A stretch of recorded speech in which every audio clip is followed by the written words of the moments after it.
Eh bien salut à tous et à toutes, c'est PaPGM. Aujourd'hui on se retrouve donc pour le fameux let's play de Assassin's Creed, donc premier du nom, donc sur PC hein, bien évidemment, parce que moi ça me permet du coup de pouvoir mieux capturer, hein. De toute manière si j'avais eu sur console j'aurais pas pu. Du coup je vais tout de suite me créer le profil, parce qu'il faut savoir que Assassin's Creed 1 sur PC n'était pas, enfin, ce n'était pas sur Steam à l'époque, ou ce n'était pas sur Uplay. Uplay n'existait pas encore.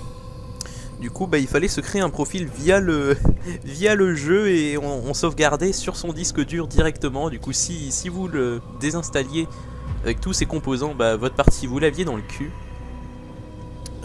Du coup, c'est un petit peu ce qui m'est arrivé, mais bon, en même temps, le jeu n'offre pas une très grosse rejouabilité, hein.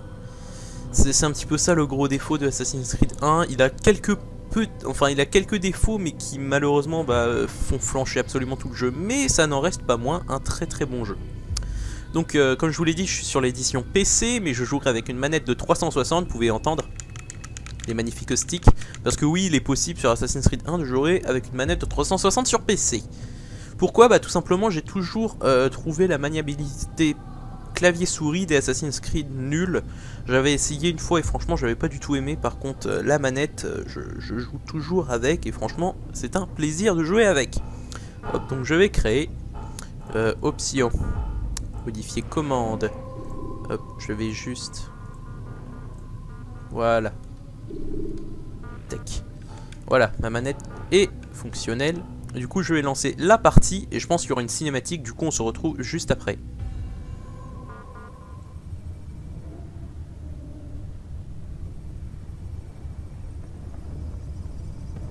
Ouais, bon, il y a un chargement, c'est bien aussi. Donc pour ceux qui connaissent pas trop Assassin's Creed, bah de toute manière, puisque c'est le tout premier, il y a également les bases qui sont apprises. Du coup, je vous le laisse. Pour l'instant, c'est l'écran blanc. J'ai appliqué mon cœur à connaître la sagesse, et à connaître la sottise et la folie. Et mon pays de cela aussi, c'est la poursuite du vent. Car avec beaucoup de sagesse, on a beaucoup de chagrin.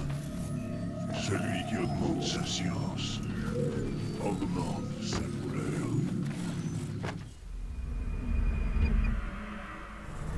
On a un problème. Impossible de maintenir la connexion mémorielle. Traumatisme psychologique critique. Il rejette le traitement. On arrête tout. Desmond, essayez de vous détendre un peu.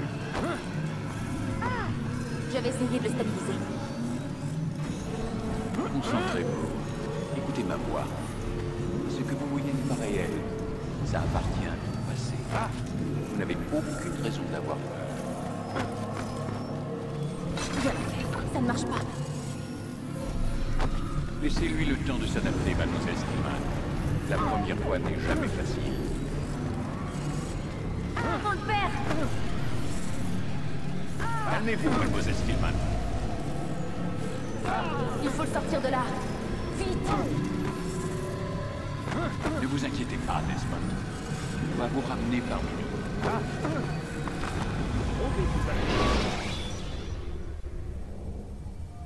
Alors oui, le jeu n'a pas de sous-titres, du coup je ne parlerai pas pendant les cinématiques. Ça va?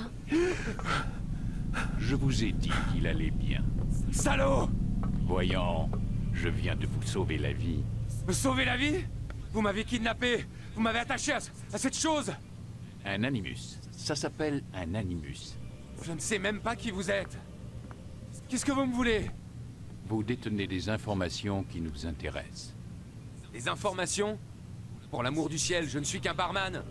Vous voulez quoi exactement? La recette du Bloody Mary? Nous savons qui vous êtes. Et ce que vous êtes. Je comprends rien à ce que vous me racontez. Ne jouez pas au plus malin. Le moment est mal choisi. Vous êtes un assassin. Et que vous le vouliez ou non, vous possédez quelque chose que mes employeurs tiennent à récupérer. C'est enfoui dans votre cervelle. Mais je ne suis pas un assassin. C'est du passé tout ça. Oui, c'est ce qu'indique votre dossier. Effectivement, vous vous êtes enfui. Heureusement pour nous d'ailleurs. Qu'est-ce que vous attendez de moi? Que vous coopériez. L'animus doit nous permettre de localiser ce que nous cherchons. Ensuite, nous vous laisserons partir. Je ne retourne pas là-dedans. Dans ce cas, nous allons vous plonger dans le coma. Et quand nous en aurons terminé, nous vous laisserons mourir. Comprenez-moi, si vous êtes encore conscient, c'est uniquement pour nous faire gagner du temps. Vous êtes malade? Que préférez-vous, monsieur Miles? Vivre ou mourir? Allongez-vous. Vous voilà raisonnable.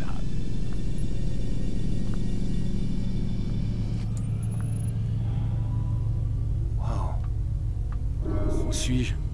Là, vous êtes dans l'animus. Mais encore? C'est une sorte de projecteur restituant la mémoire génétique en 3 dimensions. La mémoire génétique. Vous aurez donc droit à un didacticiel. Très bien. Commençons par les bases. Qu'est-ce qu'un souvenir, monsieur Miles? C'est la reconstitution d'un événement passé. Qui dépend de la perception de l'individu qui l'a vécu. Oui, évidemment. Et si je vous disais, monsieur Miles, que le corps humain n'est pas seulement le foyer de nos propres souvenirs, mais qu'il est aussi celui de nos ancêtres? C'est cela qu'on appelle la mémoire génétique. Migration, hibernation, reproduction. Comment croyez-vous que les animaux savent quand et où aller? Et quoi faire? Eh bien, grâce à leur instinct. Vous jouez sur les mots, monsieur Miles. Appelez cela comme vous voudrez, les faits sont là. Ces créatures détiennent certaines connaissances avant même d'en avoir fait l'expérience. J'ai personnellement passé plus de 30 ans à travailler sur cette question. J'ai fait une découverte absolument fascinante. Notre ADN fonctionne comme une archive. Elle contient non seulement le code génétique de toutes les générations qui nous ont précédés, mais aussi leur mémoire. Les mémoires de nos ancêtres. Et l'animus vous permet de décoder et de lire les fichiers d'ADN. Exactement. Mais il y a un problème. Ça, c'est le souvenir auquel nous essayons d'accéder. Chaque fois que nous faisons une tentative, ton esprit se rétracte. Tu es trop méfiant, ce qui t'empêche de te plonger dans le corps de ton ancêtre. C'est ce qui s'est passé tout à l'heure. Tu t'es retrouvé éjecté de la mémoire cible pour revenir à un état plus stable. Pourquoi? Mais ton subconscient, lui, il résiste. Nous avons constaté des réactions similaires avec des patients que nous avions mis sous hypnose pour leur faire revivre un trauma.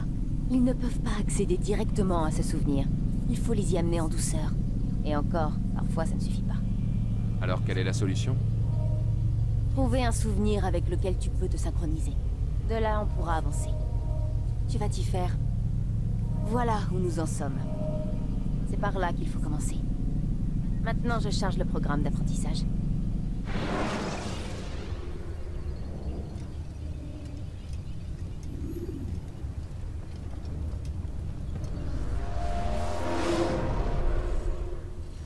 Attention, flux de données instable. Tentative de resynchronisation en cours. Bonjour, sujet numéro 17. Ce didacticiel a été conçu pour vous aider à vous familiariser avec les commandes de l'animus. Préparez-vous à recevoir vos instructions. La barre de synchronisation indique dans quelle mesure vous êtes en phase avec les souvenirs de votre ancêtre. Donc alors bon, là je pense que je vais commencer à parler par-dessus la bonne femme. Donc voilà, alors hop, je vais juste mettre pause. Pour ceux qui auraient eu un petit peu de mal à comprendre le scénar, parce que c'est vraiment de la science-fiction pure, hein, Assassin's Creed au final. Donc le héros principal de la saga, Desmond Miles, vit au XXe siècle de nos jours, etc. Je crois que c'est en... Ouais, ça doit être en 2010 ou un truc dans le genre, enfin bref. Même si le jeu est sorti en 2007, hein, ça doit être aux alentours de 2010. Et tout simplement, bah, il s'est fait kidnapper, donc comme on a pu le remarquer, par des gens, on sait pas trop qui encore, mais qui l'ont forcé à monter dans une machine qui s'appelle donc l'Animus, qui permet donc de vivre la vie de ses ancêtres. Plus communément, c'est ça en gros, pour faire plus simple. Et en gros, là, on se retrouve dans la peau d'un ancêtre, on sait pas encore quoi ni comment, mais là, tout simplement, on a le petit didacticiel qui est censé nous apprendre les bases du jeu. Donc voilà, la barre de synchronisation qui est tout bonnement la barre de santé, hein, on va pas se le cacher. Les instructions qui vont suivre pour rétablir la stabilité du système. Voilà. Parce que dans ce jeu, on ne meurt pas techniquement, on est désynchronisé. Ça veut dire que, en gros, c'est un petit peu le même principe, mais c'est... comment dire... on meurt pas. Voilà. C'est comme si on était éjecté par l'animus, quoi, de la mémoire. Quand vous êtes immobile, utilisez la touche tête pour regarder autour de vous. Donc voilà. Donc là on nous apprend hein, qu'il y a différentes touches comme vous pouvez voir en haut à droite. Donc la touche du haut c'est la touche concernant la tête, la touche de gauche c'est la main armée, et la touche de droite c'est la main libre, et en bas ce sont les jambes, donc qui correspondent, vous avez peut-être vu le petit schéma pendant que je parlais par-dessus, c'est une sorte de mannequin, vous voyez ça fonctionne par rapport à la position du petit symbole quoi, simplement. Je sais pas trop comment l'expliquer, ça paraît assez simple à comprendre. Utilisez votre main libre pour vous déplacer entre les porteurs, mais attention, ils ne doivent pas faire tomber leur jarre. Voilà, donc on sera amené dans le jeu à beaucoup se déplacer dans la foule. Du coup, hop, on pourra en fait passer comme ça en écartant, en ne se faisant pas remarquer par différents ennemis. Bien joué. Donc c'est vraiment le petit didacticiel classique, on n'est pas du tout encore vraiment dans le jeu, dans l'histoire. L'animus fait une distinction entre deux types d'actions. Voilà, on nous explique tout simplement que là je suis en profil passif. Ça veut dire que techniquement je suis un mec normal quoi. Mais si je me mets en profil actif, vous voyez, je cours, je peux sprinter, je peux bousculer des gens pendant ma course. Enfin bref, c'est... je saute, etc. C'est vraiment des actions pour s'échapper, pour combattre, pour... C'est socialement inacceptable, ils disent. Le processus de synchronisation en essayant quelques actions du profil actif. Donc hop, là on nous apprend pour saisir et pousser cet individu vers le marqueur. On nous apprend que l'on peut donc saisir des personnages et projeter, voilà, en mode en mode complètement barbare, hein, parce que c'est on pousse des gens comme ça sans raison. Sur la touche jambe pour sprinter et échapper plus facilement aux soldats ou vous rapprocher d'une cible qui a pris la fuite. Voilà. Attention toutefois à ne Donc pas nous pouvons sprinter, à savoir que quand on sprint dans ce jeu, on va plus vite que n'importe quel personnage, parce que les PNJ ou les ennemis sont bloqués sur le mode courir normal. Alors que nous, quand on sprint, on va plus vite que le mode courir. Vous voyez, là il ne fait que courir, moi je sprint, du coup je le dépasse. Bien joué. Et ce qui permet tout simplement de semer les ennemis un peu facilement, mais bon. L'animus fournit certaines informations cruciales. L'icône statue vous renseigne sur la façon Ah oui, dont les ça je autres vous expliquerai, enfin si vous ne comprenez pas trop, c'est les différentes icônes pour dire si on est repéré, caché, si les gardes sont en état d'alerte, etc. Et donc il s'affiche en haut à gauche, simplement. Ou méfiant. Pour modifier la perception des autres à votre égard, vous allez assassiner discrètement ce soldat. Voilà, on va tuer un mec, c'est... Maintenant, sélectionnez votre lame secrète. Alors oui, ça c'est une particularité des assassins. En fait, si vous regardez à son poignet gauche, il a, bon, pour ceux qui connaissent pas, il a en fait une sorte de lame qui peut sortir de dessous son avant-bras et qui donc permet d'assassiner comme cela. Là, il y a un autre garde qui arrive. Ça c'est pour nous expliquer tout simplement que quand on commet un meurtre, faut pas rester dans le coin, sinon on nous attaque et franchement là ça commence à devenir plus chaud. Parce que dans ce jeu, enfin au tout début les Assassin's Creed au fil du temps les Assassin's Creed ont commencé à devenir beaucoup plus assistés au niveau des combats, mais le premier n'est pas si simple que ça à gérer. Hein. Il est informé, comme le suggère l'indicateur voilà. témoin rouge. Donc je pense que vous écoutez un petit peu la dame, enfin vous essayez, parce que là complètement je parle au-dessus d'elle, c'est du non-respect total en fait. Donc là il faut que je l'assassine lui aussi, si j'ai bien compris. Oula, je suis repéré, bon. Maintenant que vous êtes repéré, grimpez à l'échelle pour vous soustraire à la vue du soldat. Ah oui, là faut que je m'échappe en gros quoi. Hop. Ah ah. Et donc le principe donc pour s'échapper, quand l'icône voilà est en jaune plutôt comme ça en haut à gauche, ça veut dire que je suis plus visible par les gardes. Du coup je dois trouver une cachette pour redevenir anonyme. Là vous voyez je suis caché. Bon c'est un petit peu gros comme cachette, mais il fallait bien que les gens y trouvent un moyen de pouvoir le faire. C'est comme dans le jeu plus tard on verra qu'une cachette ça peut être un banc. On se met entre deux personnes sur un banc, les mecs ne nous voient plus. C'est complètement idiot mais c'est une dissimulation dans la foule quelque part. Le soldat a perdu votre trace. Vous voilà anonyme. Vous pouvez donc quitter votre cachette. Donc voilà, bon ça traîne un petit peu. Normalement le didacticiel est fini, là on va accéder à la première séquence mémoire, anonyme, il me semble. La barre de synchronisation augmente et avec elle vos chances de réussite. Vous avez la possibilité de vous cacher en divers endroits. Oui, mais ça je sais déjà, madame, Vous devrez j'ai échapper à la fini vie de le vos jeu. poursuivants avant de disparaître dans votre cachette. Donc voilà, on peut se cacher sur un banc dans une botte de foin ou encore dans une petite cachette comme ça. Et aussi parmi les espèces de moines qu'on appelle les érudits. Donc parce qu'ils sont fringués un petit peu comme nous, dans un vêtement blanc avec une capuche. Ce qui veut dire tout simplement que... Vous allez maintenant apprendre à vous dissimuler. Ah oui, c'est vrai que dans le premier Assassin's Creed on peut faire ça. En fait on peut se dissimuler comme ça, voilà. En faisant genre on prie. Vous pouvez imiter un érudit et passer devant les soldats sans éveiller les soupçons. Utilisez ce subterfuge Voilà. pour avancer. Comme jusqu'au ça, marqueur si les derrière gardes les sont soldats. en semi-état d'alerte, eh bien ils ne me repéreront pas si je passe à côté d'eux parce que je passe pour un petit pèlerin, etc. Bonjour. Faites pas attention à moi. De toute manière, ils ont pas Dieu. Bien. Donc voilà. Quand vous êtes totalement synchronisé, Oh. vous bénéficiez d'un 6e sens appelé vision d'aigle. Ah oui, la vision d'aigle. À savoir que ça, c'est assez utile dans les Assassin's Creed, sauf dans le premier, parce que le premier, franchement, ça ne sert absolument à rien.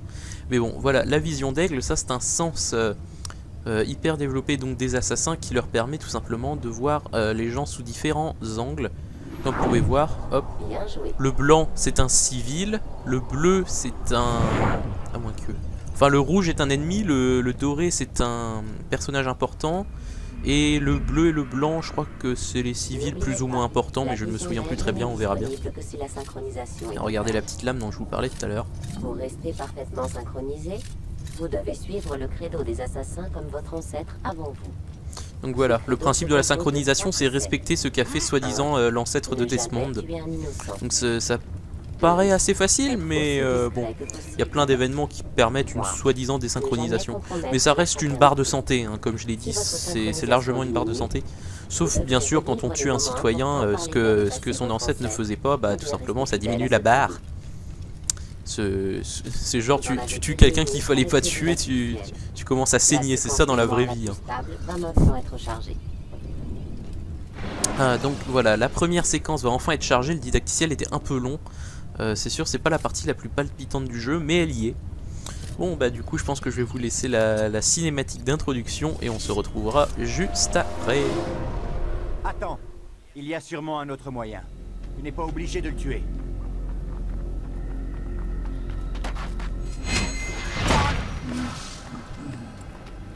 Je te félicite. La fortune a guidé ta lame. Pas la fortune, l'adresse.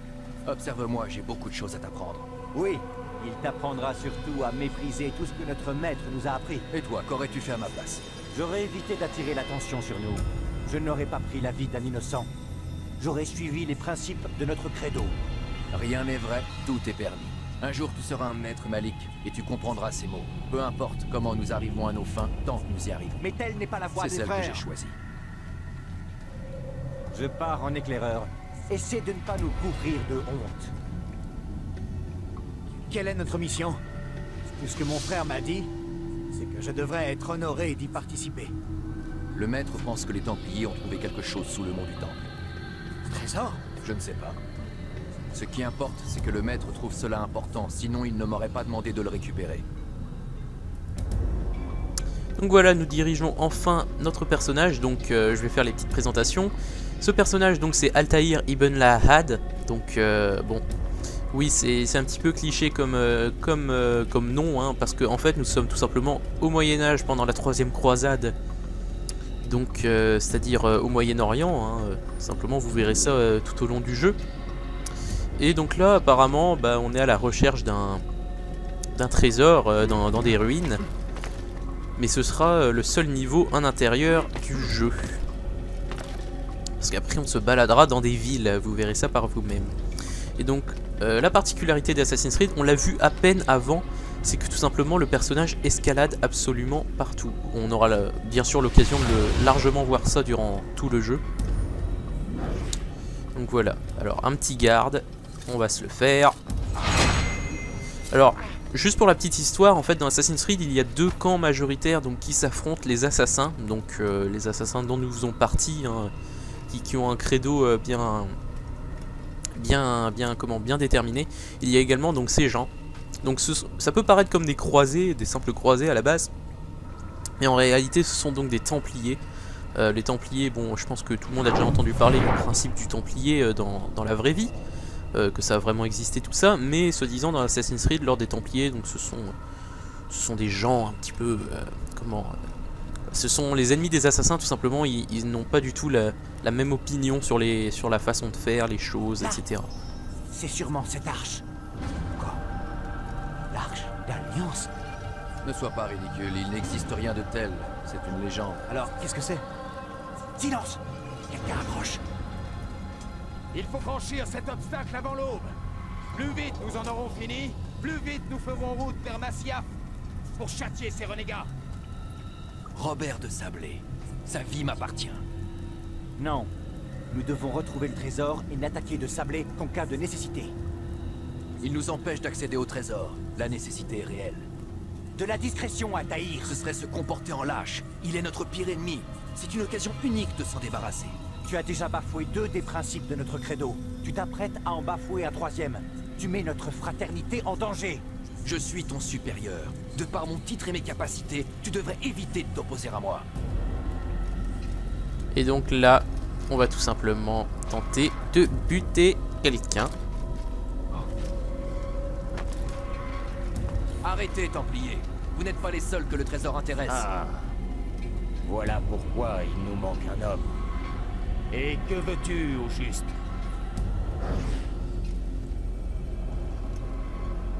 Ton sang. Non, arrête!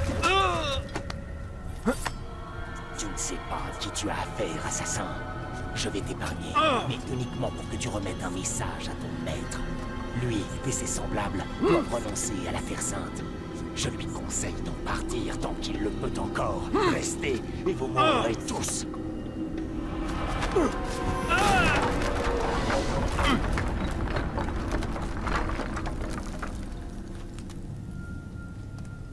Aux armes, soldats! Donc voilà, Altaïr ayant fait le con, du coup maintenant les Templiers et nos potes assassins doivent se fight derrière et nous on doit s'enfuir tout simplement parce que on a que ça à faire. Donc vous allez pouvoir voir hein, que Altaïr c'est vraiment un petit singe, hein, j'ai envie de dire. Il fait du parcours et il s'accroche extrêmement bien. C'est vraiment du Nathan Drake et du Lara Croft combiné. Vous allez voir ça. Mais bon, Altaïr est sans doute l'assassin le plus lent de toute la saga. Hein. Allez. Bon bah pour le moment il n'y a pas grand chose à faire non plus. Hein, ça reste un petit couloir hein, pour le moment. C'est pas très palpitant. Mais on va bientôt avoir quelque chose de mieux. Accès rapide à un fragment de séquence plus récent. Donc voilà, puisqu'on est dans une machine, hein, on l'oublie pas.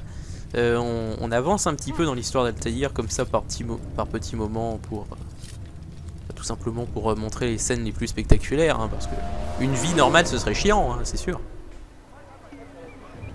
Altaïr, tu es de retour? Raouf. Content de te voir sain et sauf, Dai. J'imagine que ta mission a été couronnée de succès. Le maître est dans sa tour. Oui, plongé dans ses livres comme à son habitude. Sans doute attend-il ta venue. Merci, mon frère. Paix et sérénité, Altaïr. À toi aussi. Donc voilà, bon, on peut se guider grâce à notre petite carte. Donc nous voici dans la première des 4 villes. Donc Masyaf, c'est une sorte de ville avec une forteresse, vous pouvez le voir. Et donc elle est dirigée entièrement par les assassins. Comme vous pouvez le voir, les gardes, ce sont des assassins. On peut se battre avec eux, vous voyez, on peut les assassiner, c'est rigolo. Mais c'est pas utile en soi. Donc là, vous voyez, je suis en train d'escalader. Parce que j'en ai rien à foutre, hein. Très franchement, je fais ce que je veux. Et c'est ça qui est bien dans ce jeu, parce que moi j'ai toujours apprécié le principe du parcours, de grimper partout. C'est pour ça que j'avais adoré Mirror's Edge aussi.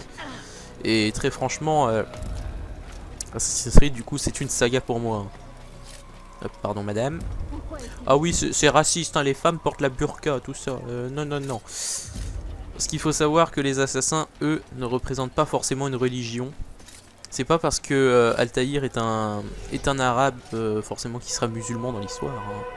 Ça, il faut le savoir, les assassins n'ont pas de religion particulière. Par contre, les Templiers, à la base, représentent bien sûr les catholiques, hein, enfin les chrétiens. Surtout que là, vous voyez, c'est eux qui mènent la croisade. Sauf que comparé aux croisés, les Templiers, eux, ont des objectifs un petit peu plus, comment dire, un petit peu plus évolué que le simple fait de conquérir la Terre Sainte aux hérétiques. Ah, il nous revient enfin.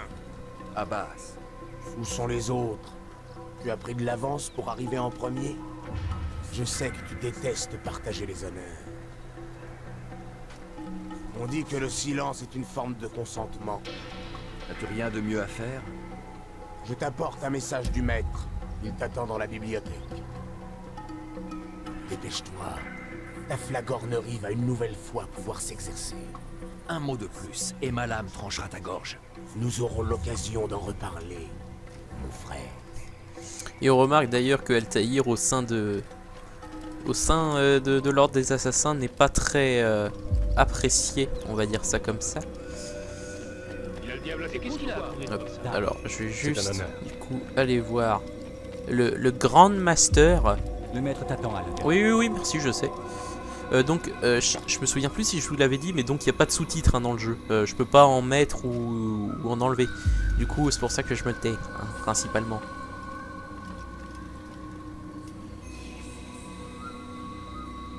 Altaïr, Maître, avance. Fais-moi le récit de ta mission. Le trésor des Templiers est-il enfin? il y a eu des imprévus, maître. Robert de Sablé n'était pas seul.